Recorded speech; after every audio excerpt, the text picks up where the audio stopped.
This is Blade Runner, directed by Ridley Scott, starring Harrison Ford, released in 1982. It is often regarded as one of the most philosophical films of all time.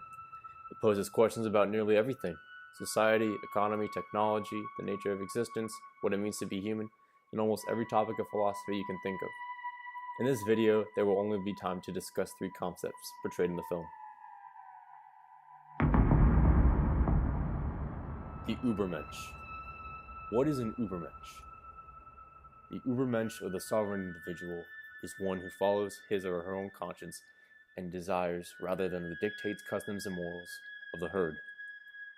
In this film, Rick Deckard turns himself into an Übermensch through a journey of becoming, or does someone else instead? At the beginning of the movie, it seems that he has quit his occupation as a Blade Runner, one who executes or retires for replicants, human-like androids that disobey commands. In the current scene, he is arrested, which is just a way for his old captain to get Deckard back on the job. This is one of many instances of control in the first part of the film.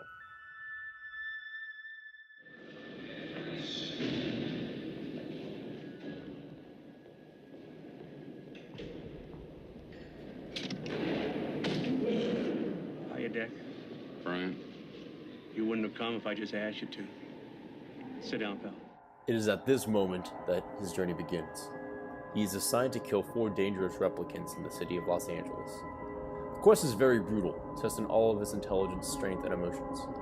He succeeds in the end and ultimately becomes self-aware.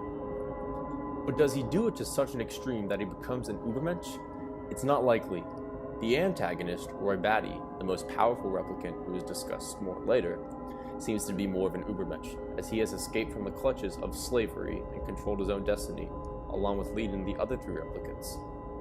At the surface, he seems to be an enemy, but ultimately, there is evidence that he transcends what it means to be both good and bad, creating his own morals.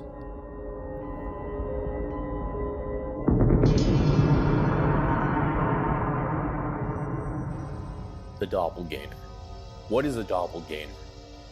Sigmund Freud, the father of psychoanalysis, came up with this concept. Doppelganger, double walker in German, is a double or second self. Recent examples influenced by Freudianism, the doppelganger represents the return of the repressed. The protagonist must acknowledge what the double represents and at the same time struggle against it. For Deckard, his doppelganger is Roy. In almost every way, Roy is different from Deckard. From his bright white hair and tan skin color, to his poetic dialogue and dark, disturbing humor. Did you notice that in the previous scene, all of the shots of Deckard were shaky, while Roy's were stationary and smooth? Usually the doppelganger story peaks with a confrontation that ends with a fight to the death. This film is no exception.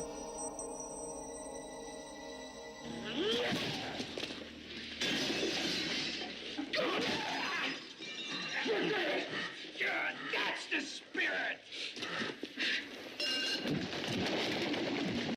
Death. You know what death is, but not really. Martin Heidegger discusses the idea of being toward death, which denotes the fact that our mortality is a fundamental aspect of our existence. We must recognize the implications of our own mortality in order to live most authentically. Roy, along with the other replicants, is constantly living in this state. Replicants have a short lifespan, 4 years, and they are aware from the moment they are born that they will die. However, their state of slavery does not let them fully tap into the state of being. Because Roy has escaped, he's able to exist in this state. In this scene, Roy is in the final minute of his life, still fighting with Deckard, very much aware that he's going to die. The gradual shedding of his clothes signifies this decay. He doesn't kill Deckard. In fact, he saves his life, and then he gives a heartfelt speech on existence, which I will allow to conclude this analysis. I've seen things you people wouldn't believe. Attack ships on fire off the shoulder of Orion. I watched sea beams glitter in the dark near the Tannhauser Gate.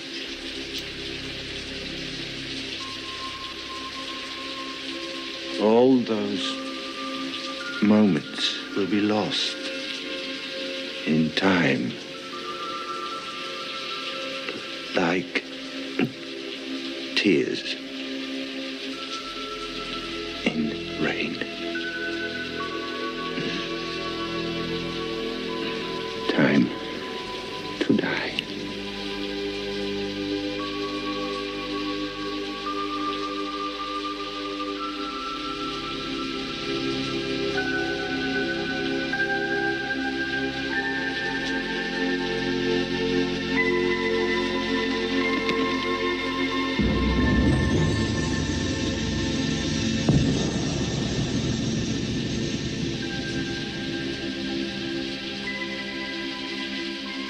I don't know why he saved my life. Maybe in those last moments he loved life more than he ever had before. Not just his life, anybody's life. My life.